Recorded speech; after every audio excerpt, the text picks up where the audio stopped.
right, so first off, I do want to go ahead and hit you with kind of this point in the season question, right? So you've started the season, you couple weeks in, you get 3 consecutive first place finishes. From there, up and down here and there, but a lot of top 5 finishes mixed in there as well.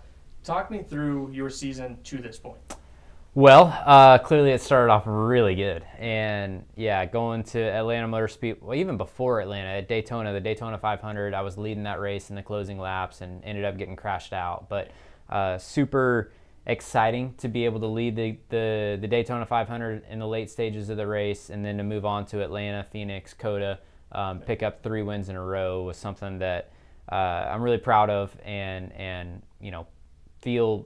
felt like we were headed to really good things. And then throughout the summer, it's just been trials and tribulations, and you've mentioned top 5 finishes, and we've had some good races here and there, but certainly not where we want to be, and we want to be contending for that top spot week in and week out, and we haven't been able to consistently do that. So we're looking to get back on the horse, get some more momentum going our way, coming off of a really good race at Watkins Glen, which was another top 5, a second place finish. So hopefully it's leading us with some momentum into the playoffs, and it starts off at the Southern 500 Darlington Raceway.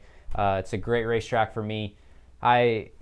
I was actually looking at my stats the other day, and they aren't very impressive from Darlington, but it's certainly a track that I love going to, and I feel like we could win at any moment at that racetrack. Well, and so kind of piggybacking off of the second place finish this past weekend, you're sitting at 4th in the Cup standings with 2 weeks to go to the playoffs. You still got 2 more races before you get to that weekend in Darlington. I want to ask you what your approach is. You've got Kyle Larson right behind you in 5th place, and then I believe it was Ryan Blaney possibly who's right behind him. Yep. Trying to make those last-minute pushes. Talk me through your approach in these last 2 weeks of the regular season and how that kind of sits with you, knowing there's 2 guys chasing you down for a better position in the Cup standings.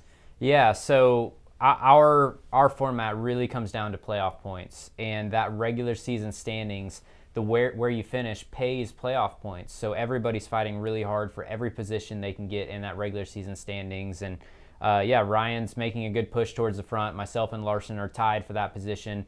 And then right in front of us, we have Denny Hamlin just a couple points up the road. So we've got 2 racetracks coming up where all of those contenders are going to be scoring a lot of points. We're going to Richmond Raceway, where Denny Hamlin is I think it's his home racetrack. He's won a lot there. Myself and Kyle Larson are both really good at that racetrack as well. So I would expect all 3 of us to score a lot of points at Richmond Raceway. And then that leaves the wild card. That leaves Daytona up for grabs. And you just never know how Daytona, I was going to say I'm confident going there, but you just never know. And there's going to be wrecks. There's going to be massive wrecks that take out a lot of cars. And I think it's going to come down to whoever misses those wrecks to get that final spot.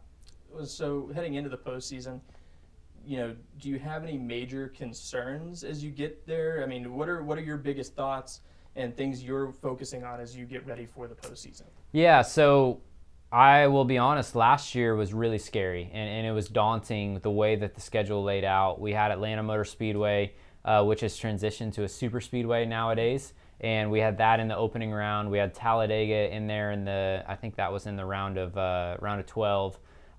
Where this year the schedule plays out a little bit better for me, so that makes me more optimistic. We still have Talladega in the round of 8, and that puts a lot of pressure on those round of 8 drivers to either win at Las Vegas or Martinsville, the races surrounding the Talladega event. So the round of 16 is a great schedule for me with Darlington, Gateway, and Bristol in it. The round of 12 is another really, really good schedule and group of races for us. So I feel like we're poised for a great playoff run.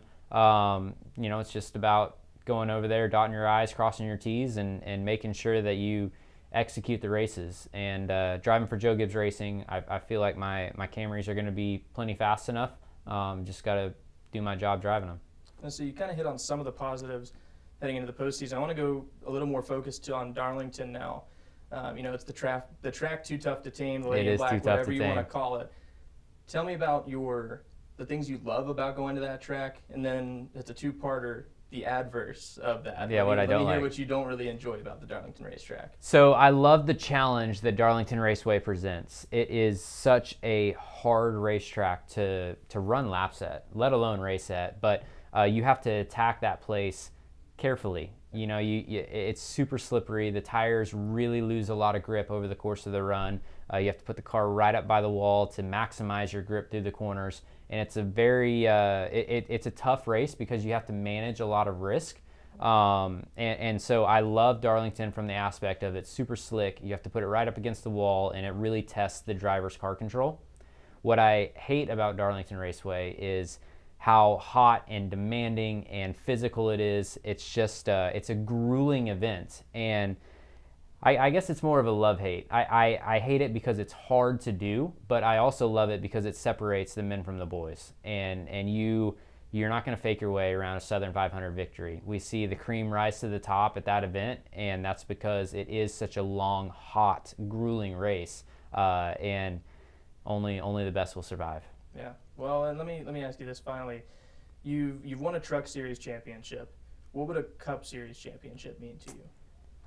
It would be career defining for sure. And you know, I think you look at my career. It's you know, after that Truck Series championship, I had my eyes on the Xfinity prize, and through 2 years in the Xfinity Series, it just slipped through my hands, and I missed that Xfinity Series championship, and it would all be covered up with the Cup Series championship. And I've been so close the last couple of years. I've made a couple Final Four appearances, and I go back to that 2022 season. You know, in that championship event at Phoenix, I was, you know, right there with Joey Logano in the closing laps, and had a pit stop mishap that took us out of it. So yeah, it's been close, and I feel like we're you know, we're right there and could break through it any year, and you know, hopefully we're putting our best foot forward to make 25 the year. All right. Good deal.